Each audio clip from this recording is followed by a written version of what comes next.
காலதேவனின் தர்ம எல்லைகள் மாறுகின்றதே, காலதேவனின் தர்ம எல்லைகள் மாறுகின்றதே. ஓ ஒரு தெல்தல் புயலாகி வருமே,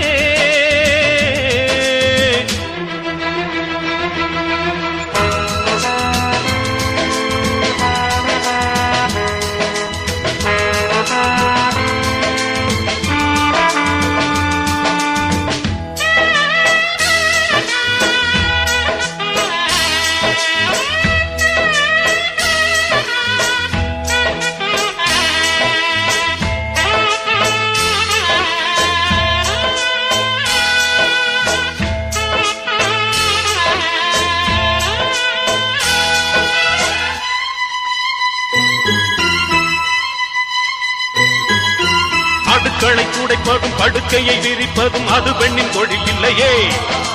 சரித்திரம் படைக்கவும் சரித்திரம் துடைக்கவும் வருவதில் பிழை இல்லையே.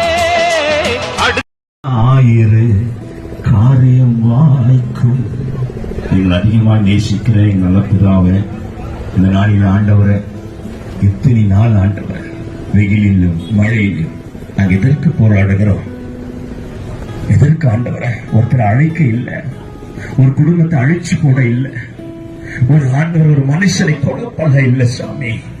நாங்கள் வாழதான் ஆண்டவரை, நாங்க வாழறதுக்கு தான் ஆண்டவரை இந்த போராட்டம். உங்களுக்கு தெரியும் ஆண்டவரை, இங்க இருக்கிற ஒரு குடும்பத்தின் கஷ்டம் உங்களுக்கு தெரியும். வருகிற சம்பாதனை பத்தாத அளவுக்கு கஷ்டப்படுகிறதை, கடனாய் நிற்கிறதை நீங்க அறிகிறீங்க. இயேசுவே மனம் இறங்குங்க சுவாமி. இன்றைக்கு உயிரையே துச்சமாக வைத்து வாழ்வா சாவா என்கின்ற போராட்டத்தை நடத்தி கொண்டிருப்பது நாம் என்பதை மறந்துவிடாதே. விசேஷமாக எங்கள் பிஎம்ஐ அன்றே நமக்கு சொந்தம். அன்றே நான் கவர்மெண்ட் லேபர்ஸ்க்காக நாங்கள் சொல்லிக்கிறப்பா. அன்று 13 நாட்களாக அவர்கள் படுகிற வேதனைகள், அன்று பிரயாசங்கள், கர்ணா போராட்டத்தை போராடி கொண்டு அன்றே எங்கள் பிள்ளைகள், அன்று எங்கள் சகோதரர்கள் இருக்கிறாங்கப்பா. ஆண்டவர் நீ கொடுமையாக எல்லா கரைகளை உயர்த்த பிள்ளைகளுக்காக நம்ம சொல்லிப்போமா, பாலத்தோடு நம்ம சொல்லிப்போம். ನಾಳೆಯಿಂದ ಅವ್ರು ಬರಲಿ ಸರ್, ಮತ್ತು ನೀವು ಗುರುವಾರ ನೀವು ಬಂದರೆ ಗುರುರಾಜ್ಯದಲ್ಲಿ ಕರೆದ್ರೆ ನೀವೇ ಬಂದು ಕೂತ್ಕೊಳ್ಳಿ ಸರ್, ಏನು ಹೇಳ್ತಿರೋ ಮಾಡೋಣ ಅಂತ. ಎಕ್ಸೆಪ್ಟ್ ಪರ್ಮನೆಂಟ್ ಮಾಡೋದು ಅಂದ್ಬಿಟ್ಟು ಇನ್ನು ಉಳಿದಿದ್ದು ಎಲ್ಲದಕ್ಕೂ ನೀವೇನು ಹೇಳ್ತಿರೋ ಹೋಗ್ತೀವಿ ಅಂತಾರೆ. ನನ್ನ ಮುಂದೆ ಮಾತು ಕೊಟ್ಟವ್ರೀಗ, ಅದರಿಂದ ತೀರ್ಮಾನ ನೀವು ಮಾಡಿ. ಯಾಕಂದ್ರೆ ನಾನು ಒತ್ತಾಯ ಹಾಕಲ್ಲ, ನಿರ್ವಹಿಸಿರ್ತೀವಿ ಅಂದ್ರೆ ನನ್ನೇನಿಲ್ಲ. ಬಟ್ ನಮ್ಮ ಮಾತಿಗೆ ಗೌರವ ಕೊಟ್ಟರು ಅನ್ನೋದು ಅವ್ರಿಗೂ ಹೋದ್ರೆ, ನಾನು ನೋಡ್ರಿ ನೀವು ನನ್ನ ಹತ್ರ ಹೇಳಿದ್ದೀನಿ ಕನ್ವಿನ್ಸ್ ಮಾಡಿ, ನಮಗೆ ಕನ್ವಿನ್ಸ್ ಮಾಡಿ ಅವ್ರಿಗೆ ಕೆಲಸ ಬರಕ್ಕೆ ಹೇಳಿದ್ದೀನಿ. ಡೆಲ್ಲಿಲ್ಲ ಮಾತ್ರ ಅದಷ್ಟು ಬೇರೆ ಏನಿಲ್ಲ. ನಿಮ್ಮ ಪರವಾಗಂತೂ ನಾನಿದೆ ಬಂದಿದ್ದೀನಿ, ಇದು ನಿಮ್ಗೆ ಸಾಲ್ವ್ ಮಾಡ್ಕೊಡೋಲ್ಲ.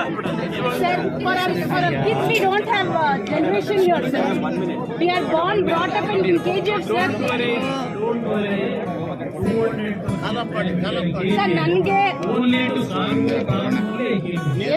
ನಮ್ಮ ಮಕ್ಕಳಿಗೆ ಇಲ್ಲಿ ಏನೂ ಇಲ್ಲ ಸರ್, ನಮ್ಮ ಮಕ್ಕಳಿಗೆ ಏನೂ ಇಲ್ಲ sir. With tears I am telling sir, 13 days we are sitting without food and water. Sir, I am telling you sir, my kids are struggling. My kid is asking, daddy ಕೆಲಸ ಇಲ್ವಾ, ನಾವ್ ಎಲ್ಲಿ ತಿನ್ನಕ್ ಹೋದು ಅಂತ ಕೇಳ್ತಾ ಇದ್ದಾರೆ ಸರ್. ಬಡವ್ರೆ ಸರ್, ಕೂಲಿ ಕೆಲಸನೇ ನಾವೆಲ್ಲ ಮಾಡೋದು.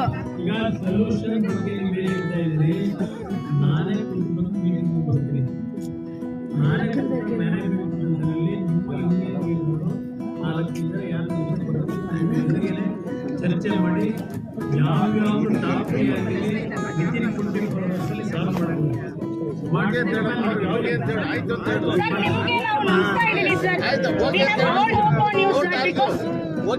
ನಮ್ಗೆ ಏನೋ ಫೆಸಿಲಿಟೀಸ್ ಅಲ್ಲ ಸರ್, ಎಲ್ಲ ನೀವು ಮಾಡ್ಕೊಡ್ತೀರಾ ಅಂತ ಒಂದು ಹೋಪ್ ಅಲ್ಲಿ ನಾವು ಹೇಳ್ತಾ ಇದ್ದೀವಿ sir. We are trusting you sir. ನಾನು ಶುಕ್ರವಾರ ನಾಳೆ ಕೂತು ಬರ್ತೀನಿ. ಅವ್ರನ್ನ ಮಾಡ್ಕೊಟ್ಟಿರೋದ್ರಿಂದ ನಾನು ಅವಾಗ ಮೊಬೈಲ್ ಅದೇ ರೀತಿಯಲ್ಲಿ ನನಗೆ ಅವರೇ ಹೇಳಿರೋದ್ರಿಂದ ನಾನು ನಿಮಗೆ ಕಡಿಮೆ ಮಾಡಿದ್ದೀನಿ. ಅವ್ರು ಹೇಳಿರೋದಕ್ಕೆ ಒಂದು ಗೌರವ ಕೊಡ್ತೀನಿ. ನಾನು ಗುರುವಾರ ಸಾಯಂಕಾಲ ಬರ್ತೀನಿ ಡೆಲ್ಲಿಯಿಂದ. ಬಂದ ತಕ್ಷಣ ಶುಕ್ರವಾರ ಬೆಳಗ್ಗೆ ಮೀಟಿಂಗ್ ಫಿಕ್ಸ್ ಮಾಡಿ ಇಲ್ಲಿ ಬಂದು ನೀವು 4-5 ಜನ ಬನ್ನಿ. ಈಗ ನಾನು ಅದನ್ನೇ ಹೇಳ್ತಾ ಇದ್ದೀನಿ, ಯಾವ್ಯಾವುದನ್ನ ಇಮಿಡಿಯೇಟ್ ಆಗಿ 24 ಗಂಟೆ ಒಳಗೆ ಮೀಟಿಂಗ್ ಸಾಲ್ವ್ ಮಾಡೋದು ಖುದ್ದು ನಾನೇ ಸಾಲ್ವ್ ಮಾಡಿಸ್ಕೊಡ್ತೇನೆ. ಪರ್ಮನೆಂಟ್ ಒಂದು ಸ್ವಲ್ಪ ಅವರು ನನ್ನ ಕೈಲಿಲ್ಲ ಅಂತ ಹೇಳಿದ್ರು. ಇಲ್ಲಿ ಉಳಿದ ಎಲ್ಲ ವಿಷಯ ಚರ್ಚೆ ಮಾಡಕ್ಕೆ ಓಪನ್ ಇದೀವಿ ಅಂತ ಹೇಳಿ ನಿಮ್ಮ ಪರವಾಗಿ ನಾನೇ ಬಂದು ಕೂತ್ಕೊಳ್ತೀನಿ. ನನಗೆ ಅದಕ್ಕೆ ಮೆಟೀರಿಯಲ್ ಕೊಡಿ ಅಂತ ಹೇಳಿದ್ರೆ ಈಗ ಇಲ್ಲಿ ಕೆಲವು 2014 ಫೈಲ್ ಕೊಟ್ಟಿದ್ದೀನಿ. 14ರಿಂದ ಏನೇನು ಡೆವಲಪ್ಮೆಂಟ್ ಆಗಿದೆ ಇದು ನಾನು ಸ್ಟಡಿ ಮಾಡಿ ಡೆಲ್ಲಿನಲ್ಲಿ ನಮ್ಮ ಡಿಫೆನ್ಸ್ ಮಿನಿಸ್ಟರ್ ಹತ್ರ ಏನ್ ಚರ್ಚೆ ಮಾಡಬೇಕು ಅದು ಸ್ವಲ್ಪ ನೋಡಿ ಮಾತಾಡ್ಕೊಂಡು ಭಗವಂತ ಒಳ್ಳೇದು ಮಾಡಿದ್ರೆ ನನ್ನ ಅಭಿಪ್ರಾಯದಲ್ಲಿ ನಾನು ಈ ರೀತಿಯ ಒಂದು ತೀರ್ಮಾನಗಳು ಮಾಡಿದಾಗ ಯಾವುದು ಫೇಲ್ಯೂರ್ ಆಗಿಲ್ಲ. ಇದು ಅನುಕೂಲ ಆಗುತ್ತೆ ಅಂತ ನಂಬಿಕೆ ಇದೆ. ನನಗೆ ಒಂದು 4-5 ದಿವಸ ಸಮಯ ಕೊಟ್ಟಿದ್ದೀನಿ. ಜನರು ಒಳ್ಳೆಯದಾಗಿಲ್ಲ.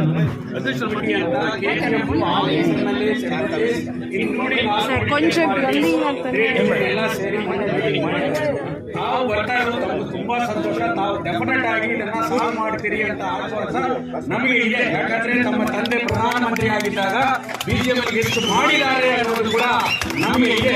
ಕಾರ್ಮಿಕರ ಪರವಾಗಿ ರೈತರ ಪರವಾಗಿ ತಾವು ನಿಲ್ತಾ ಇದ್ದೀರಿ ಅನ್ನೋದರಲ್ಲಿ ಎರಡನೇ ಮಾತು ಅಲ್ಲ.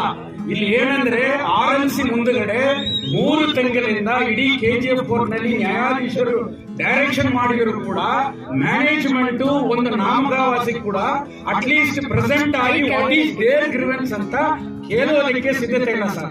ನಮ್ಮ ಮಾತಿನ ಮೇಲೆ ನಮಗೆ ಬೆಲೆ ಇದೆ. ನಿಮ್ಮ ಮಾತಿನ ಮೇಲೆ ನಾವು ಸ್ಟ್ರೈಕ್ ಮಾಡಬಹುದು.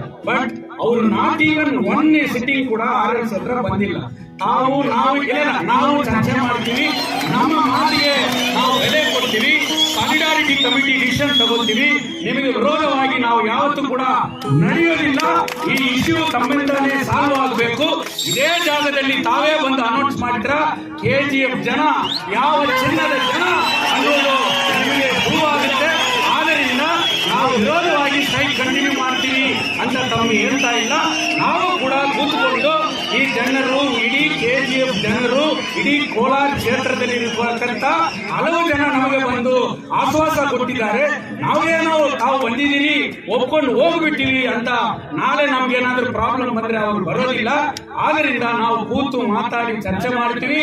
ಡೆಫಿನೆಟ್ ಆಗಿ ತಾವು ಹೇಳಿದಂಗೆ ನಾವು ಎಲ್ಲಾ ಡಾಕ್ಯುಮೆಂಟ್ಸ್ ನ ಕೊಡ್ತೀವಿ. ತಮ್ಮ ಜೊತೆಯಲ್ಲಿ ಬರ್ತೀವಿ ಸರ್. ಇದನ್ನ ತಾವು ತಪ್ಪು ತಿಳ್ಕೋಬಾರ್ದು. ನಾವು ಸರಿಯಾದ ತೀರ್ಮಾನ ತಗೊಳ್ತೀವಿ. ನಿಮ್ಮ ಮಾತಿಗೆ ಬೆಲೆ ಕೊಡ್ತೀವಿ ಅಂತ ಇವರ ಪರವಾಗಿ ನಾನು ಹೇಳ್ತಾ ಇದ್ದೀನಿ.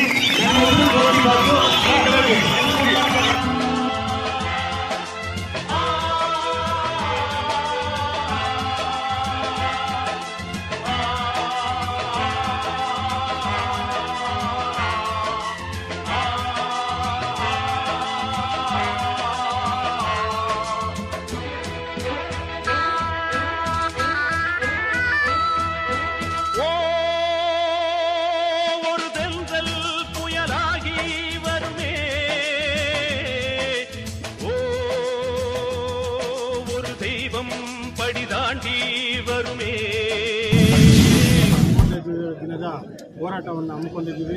ಈ ಒಂದು 13ನೇ ದಿನದ ಹೋರಾಟದಲ್ಲಿ ಮಾನ್ಯ ಉಕ್ಕು ಮತ್ತು ಬೃಹತ್ ಕೈಗಾರಿಕಾ ಸಚಿವರಾಗಿರ್ತಕ್ಕಂಥ ಕುಮಾರಸ್ವಾಮಿ ಅಣ್ಣನವರು ಈ ಒಂದು ಹೋರಾಟಕ್ಕೆ ಭೇಟಿ ನೀಡಿ ಕಾರ್ಮಿಕರ ಸಮಸ್ಯೆಯನ್ನು ಕೂಲಂಕುಷವಾಗಿ ನಮ್ಮ ಅಧ್ಯಕ್ಷರು ಒಂದೊಂದು ವಿವರವಾಗಿ ಹೇಳಿದರು. ಏನೇನು ಅಂಶವನ್ನು ಹೇಳಿದರೆ ಆ ಒಂದೊಂದು ಒಂದು ಅಂಶನೂ ಬಿಡದೆ ಎಲ್ಲ ತಲೆಯಲ್ಲಿ ಹಾಕ್ಕೊಂಡು ಬಹಳ ವಿವರವಾಗಿ ಕಾರ್ಮಿಕರಿಗೆ ಅರ್ಥ ಆಗೋ ರೀತಿಯಲ್ಲಿ ಬಗೆಹರಿದ್ರೆ ಯಾವ ರೀತಿ ಬಗೆಹರಿಬೇಕಂತ ಹೇಳ್ಬಿಟ್ಟು ಭಾಳ ಅದ್ಭುತವಾಗಿರ್ತಕ್ಕಂಥ ಒಂದು ಮಾಹಿತಿಯನ್ನು ನಮ್ಮ ಕುಮಾರಸ್ವಾಮಿ ಅಣ್ಣನವರು ಈ ಒಂದು ಸಭೆಗೆ ಬಂದು ಭಾಳ ವಿವರವಾಗಿ ಕೊಟ್ಟಿದ್ದಾರೆ. ಈ ಒಂದು ಸಂದರ್ಭದಲ್ಲಿ ಮಣ್ಣಿನ ಮಗನಾಗಿರ್ತಕ್ಕಂತಹ, ರೈತರ ಬಂಧುವಾಗಿರ್ತಕ್ಕಂತಹ, ಕಾರ್ಮಿಕರ ಬಂಧುವಾಗಿರ್ತಕ್ಕಂತಹ, ದೀನದಲಿತರ ಬಂಧುವಾಗಿರ್ತಕ್ಕಂತಹ ಕುಮಾರಣ್ಣನವರಿಗೆ ನಮ್ಮ ಕಡೆಯಿಂದ ಎಷ್ಟು ಧನ್ಯವಾದಗಳನ್ನು ಹೇಳಿದ್ರು ಸಹ ಈ ಒಂದು ಸಂದರ್ಭದಲ್ಲಿ ಸಾಧ್ಯವಾಗ್ತಾ ಇಲ್ಲ. ಏನು ಹೇಳಿದರು ಅಂದರೆ, ಬರಬೇಕಾದ್ರೇ ಮಾನ್ಯ CMD ಹತ್ರ ಮಾತಾಡ್ಕೊಂಡು ಬಂದಿದ್ದೀನಿ. ನಿಮ್ಮ ಕಾಯಂ ವಿಷಯ ಒಂದು ಹೊರತುಪಡಿಸಿದರೆ ಉಳಿದಿರತಕ್ಕಂಥ ವೇತನ ಪರಿಷ್ಕರಣೆ ಆಗ್ಬೋದು, ಕೆಲಸದ ಭದ್ರತೆ ಆಗಬಹುದು, ನಿಮಗೆ ಸಿಗ್ತಕ್ಕಂಥ ಸೌಲಭ್ಯಗಳು ಎಲ್ಲವನ್ನೂ ಸಹ ನಾನು ಶುಕ್ರವಾರ ದಿವಸ ಮುಂದೆ ನಿಂತು ನಾನೇ ನೆರವೇರಿಸ್ಕೊಡ್ತೀನಿ ಅಂತ ಹೇಳ್ಬಿಟ್ಟು ಕಾರ್ಮಿಕರ ಮುಂದೆ ತಮ್ಮ ಭರವಸೆಯನ್ನು ಕೊಟ್ಟಿದ್ದಾರೆ. ಅವರಿಗೆ ನಮ್ಮ ಪರವಾಗಿ ಅನಂತ ಧನ್ಯವಾದಗಳನ್ನು ಸಹ ಈ ಒಂದು ಸಂದರ್ಭದಲ್ಲಿ ನಾನು ಹೇಳೋದಕ್ಕೆ ಇಷ್ಟಪಡ್ತಾ ಇದ್ದೀನಿ. ಹಾಗೆ ಅವರು ಹೇಳಿರ್ತಕ್ಕಂಥದ್ದು ನಮ್ಮ ಕಾರ್ಮಿಕರಿಗೆ ನೆರವೇರಿಸಿಕೊಡ್ಲಿ ಅಂತ ಹೇಳ್ಬಿಟ್ಟು ಕಾರ್ಮಿಕರ ಪರವಾಗಿ ಸಹ ನಾನು ಈ ಒಂದು ಸಂದರ್ಭದಲ್ಲಿ ಹೇಳ್ತಾ ಇದ್ದೀನಿ. ಇದು ಹೀಗೆ ನಡೆದರೆ ಕಾರ್ಮಿಕರ ಭವಿಷ್ಯನೂ ಚೆನ್ನಾಗಿರುತ್ತೆ. ಹಾಗೆ ನಮಗೂ ಒಂದು ಕಮಿಟಿ ಇದೆ ಇಲ್ಲಿ. ಆ ಕಮಿಟಿಯಲ್ಲಿ ಕೆಲವು ತೀರ್ಮಾನಗಳನ್ನು ತಗೋಬೇಕಾಗಿದೆ. ನಮ್ಮ ಕಾರ್ಮಿಕರ ಜೊತೆ ಚರ್ಚೆ ಮಾಡೋ ಒಂದು ಸಂದರ್ಭನೂ ಇದೆ. ಇವತ್ತು ಸಾಯಂಕಾಲ ಕಮಿಟಿಯೊಂದಿಗೆ ಮಾತಾಡ್ತೀವಿ, ನಮ್ಮ ಕಾರ್ಮಿಕರ ಜೊತೆ ಚರ್ಚೆ ಮಾಡ್ತೀವಿ, ಮುಂದಿನ ತೀರ್ಮಾನವನ್ನು ಕೈಗೊಳ್ತೀವಿ ಅಂತ ಹೇಳ್ಬಿಟ್ಟು ಈ ಒಂದು ಸಂದರ್ಭದಲ್ಲಿ ನಿಮ್ಮೊಂದಿಗೆ ನಾನು ಹಂಚ್ಕೊಳ್ತಾ ಇದ್ದೀನಿ. ಸರ್, ಪ್ರತಿಭಟನೆ ಮುಂದುವರಿಯುತ್ತೆ ಅಂದರೆ ನಮಗೆ ಒಂದು ಕಮಿಟಿ ಇದೆ. ಕಮಿಟಿಯಲ್ಲಿ ನಾವು ಈ ಒಂದು ಸಾರಿಡಾರ್ ಕಮಿಟಿ ಅಂತ ಮಾಡ್ಕೊಂಡಿದ್ದೀವಿ. ನಾವು ಇಷ್ಟೇ ಅಲ್ಲ, ನಮಗೆ ಯಾರ್ಯಾರು ಸಹಕಾರ ಕೊಟ್ಟಿದ್ದಾರೋ ಅವ್ರನ್ನೆಲ್ಲರನ್ನೂ ಸೇರಿಸಬೇಕು. ಅವ್ರ ಮುಂದೆ ನಾವು ಈ ವಿಷಯವನ್ನು ಇಡಬೇಕು, ಇಟ್ಟು ಮುಂದಿನ ಕ್ರಮ ತಗೋಬೇಕು ಸರ್. ಇವತ್ತು ಸಾಯಂಕಾಲ ಇಡ್ತೀವಿ, ನಾಳೆ ಬೆಳಗ್ಗೆ ಮಾಧ್ಯಮದೊಂದಿಗೆ ವಿವರವನ್ನು ಕೊಡ್ತೀವಿ ಸರ್.